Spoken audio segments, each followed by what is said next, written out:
Thân chào cả nhà, không nên xem chùa đâu đó. Nhớ đăng ký, like, comment để ủng hộ team nha. Trước khi câu chuyện bắt đầu, xin các vị hãy nhớ hai tấm bản đồ này và nghiêm túc nghiên cứu thông tin trên biểu đồ. Đây là một căn nhà cho thuê ở một thành phố ở giữa và hạ lưu sông. Điều chắc chắn là ngôi nhà này tồn tại trong thực tế. Có một cái xác trong căn nhà này. Xin hãy kể lại câu chuyện lần này như một trò chơi suy luận. Theo manh mối, cố gắng tìm ra sự thật tàn nhẫn đó. Bạn tôi gần đây chuẩn bị mua một căn nhà, nhưng luôn cảm thấy căn nhà này có chút vấn đề. Cô ấy biết tôi biết mọi thứ, cho nên muốn hỏi ý kiến của tôi. Cô ấy gửi cho tôi bản đồ hộ gia đình và có cuộc trò chuyện tiếp theo với tôi. Bạn biết trường trung học cơ sở Chí Viễn không? Trường trung học tư thục giàu có đó. Ngôi nhà này ở ngay cạnh trường học, là một căn hộ 2 tầng trên tầng 7. Một đồng nghiệp ngoại thành của tôi hiện đang thuê ở đó.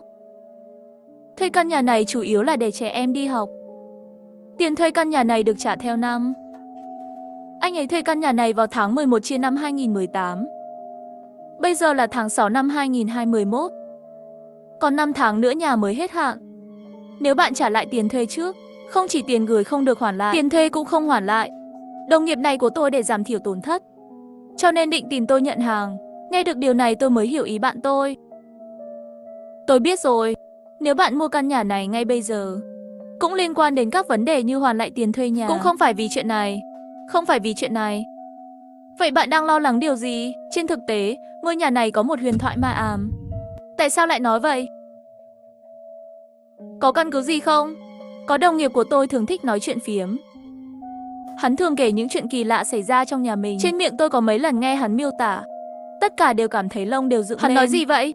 Để tôi đưa ra vài ví dụ. Dưới nhà anh ta là trạm rau điểu. Ngày đầu tiên anh ấy chuyển đến, ông chủ trạm rau điểu nói với anh ta, tòa nhà này bị ma ám. Sau đó đồng nghiệp của tôi hỏi ông chủ tại sao lại nói như vậy. Ông chủ nói, vài tháng trước, có người nghe thấy tiếng ma khi đi vệ sinh. Giọng nói đó rất mơ hồ, nhưng tôi có thể nghe thấy ai đang gọi. Điều đáng sợ nhất là tiếng kêu này không phải từ ngoài cửa sổ, nó đến từ bên trong. Rất nhiều người trong tòa nhà này đã nghe thấy. Lúc đó trong khu phố náo nhiệt, nhưng âm thanh này chỉ kéo dài vài giờ. Ngày hôm sau biến mất. Có chút thú vị, ngày nghe thấy tiếng ma gọi. Cụ thể là ngày mấy tháng mấy, cái này tôi không rõ nữa. Chắc là tháng 7 hoặc tháng 8. Nhưng sau đó mọi người cũng không coi trọng, chỉ coi như là trò đùa của trẻ em trong khu phố. Còn gì lạ nữa không? Có, gia đình họ rất thích vệ sinh. Khi mới chuyển vào, trong nhà cũng không có muỗi, chuột, kiến. Nhưng đến mùa xuân và mùa hè năm sau, nhà vệ sinh đầy ruồi. Đôi khi bạn có thể tìm thấy dấu vết của chuột. Đồng nghiệp của tôi để không ảnh hưởng đến việc học của trẻ, đặc biệt mời công ty diệt côn trùng đến xử lý côn trùng. Mấy ngày đầu vừa giết xong hiệu quả không tệ, nhưng vài ngày nữa, có nhiều ruồi trong nhà vệ sinh hơn. Kỳ lạ nhất là hiện tượng này kéo dài từ tháng 6 đến tháng 10. Đến tháng 11, ruồi sẽ biến mất. Sau đó chuyện này không bao giờ xảy ra nữa. Tôi đã xem biểu đồ vòng cung, tầng 1, tầng 2 đều có nhà vệ sinh. Có phải cả hai nhà vệ sinh đều có tình huống này không? Đúng vậy. Có thể khiến anh ta không đóng cửa sổ không? Tôi nhận thấy, trạm làm việc ở tầng 1 có cửa sổ dẫn ra hành lang. 4 người ở tầng 2 cũng có cửa sổ dẫn ra ban công. Chắc chắn không phải là nguyên nhân của cửa ra vào. Chưa kể cửa sổ nhà vệ sinh có cửa sổ màn hình. Trong điều kiện bình thường, ban công và hành lang của ai có thể mọc nhiều ruồi như vậy?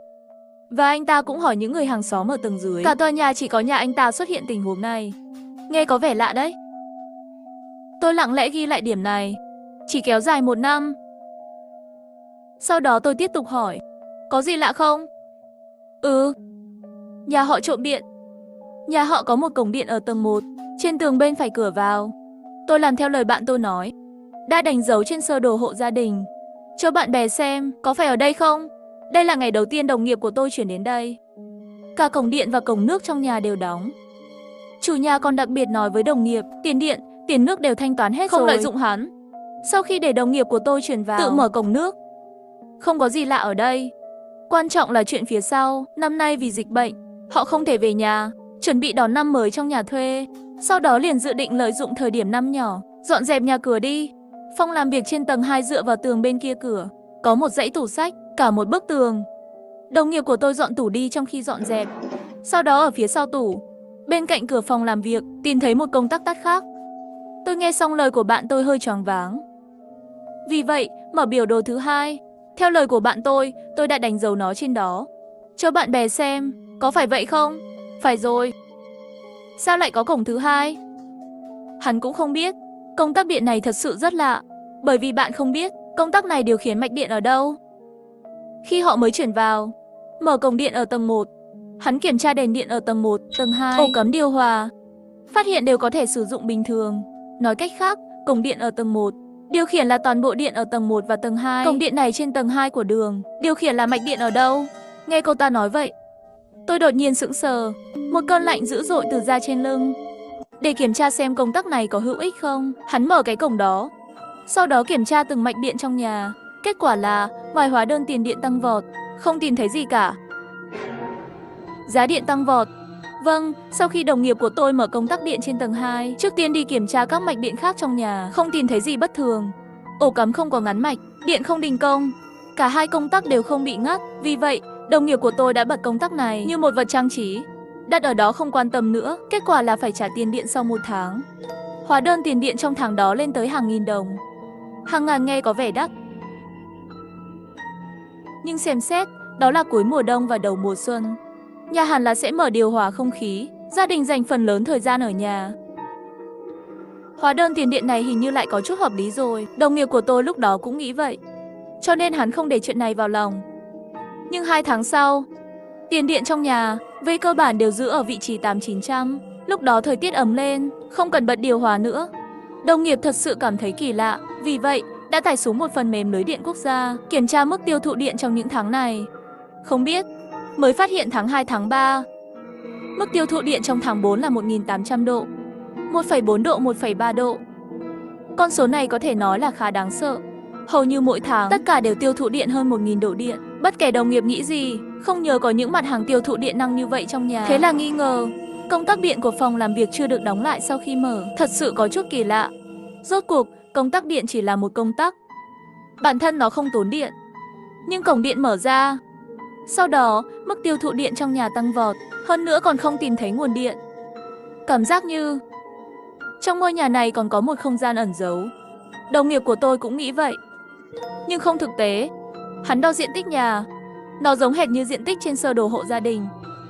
Bạn có thể đảm bảo diện tích của bản đồ hộ gia đình là thật không? Được không? Bởi vì bản đồ hộ gia đình này, nó được vẽ theo sơ đồ hộ gia đình trên sổ tài sản. Ngôi nhà này trên sổ bất động sản trông như thế này. Cũng không chỉ là vấn đề căn hộ. Quan trọng nhất là, bạn cũng nói công tắc điện chỉ là công tắc. Anh ta chỉ chịu trách nhiệm bật điện và tắt điện. Tiêu thụ điện thực sự vẫn là thiết bị điện. Nhưng nói chung, những thiết bị điện nào sẽ tự động khởi động sau khi bật điện và rất tiêu thụ điện. Cho dù là loại thiết bị điện tự khởi động như tủ lạnh, một tháng cũng chỉ cần 30 đến 40 độ điện, phải cùng thời trang mấy chục cái tủ lạnh để đạt được mức tiêu thụ điện năng đó. Điện tự khởi động và tiêu thụ năng lượng rất lớn thiết bị gia dụng. Có thể là mặt trời nhỏ không? Mặt trời nhỏ là cái trông giống như quạt điện. Những thứ sẽ phát sáng nóng sau khi mở ra. Vâng, thứ đó chỉ cần điều chỉnh đến vị trí khởi động. Nó sẽ tự khởi động sau khi bật điện. Hơn nữa hắn cũng phù hợp với chuyện tiêu thụ điện năng lớn. Ý bạn là công tắc điện trong phòng sách kiểm soát một mặt trời nhỏ không? Tôi chỉ giả định thôi. Và giả định này rõ ràng là không đúng. Mặt trời nhỏ, loại thiết bị sưởi ấm này, mở liên tục một ngày là có thể bị ngắn mạch. Giống như bạn cùng một lúc, không mất điện trong 3 tháng liên tiếp. Gần như không thể xảy ra. Thật đấy, cũng cần tính đến tổn thất của công việc liên tục của các thiết bị điện. Chẳng lẽ nói trong nhà này còn có người khác sống? Không thể nào. Chưa kể không có không gian, cho dù thật sự có người khác, đã 2 năm rồi. 2 năm nay không có điện, làm sao hắn sống sót được, cũng có lý. Sau này đồng nghiệp của bạn xử lý việc này như thế nào? Đồng nghiệp nói với chủ nhà chuyện này. Chủ nhà nói anh ta cũng không rõ chuyện này. Bởi vì ngôi nhà này cũng từ một gia đình 3 người mua lại. Người kia nói con trai anh ta xảy ra chuyện, cần tiền gấp. Vì vậy, với giá giảm 20% bán nhà cho chủ nhà. Ngày thứ 3 sau khi chủ nhà chuyển quyền sở hữu cho đồng nghiệp của tôi thuê nhà, cho nên chủ nhà không biết tình hình bên trong nhà. Chuyện này kết thúc thế nào? Cuối cùng, đồng nghiệp của tôi tắt công tắc điện trong thư viện.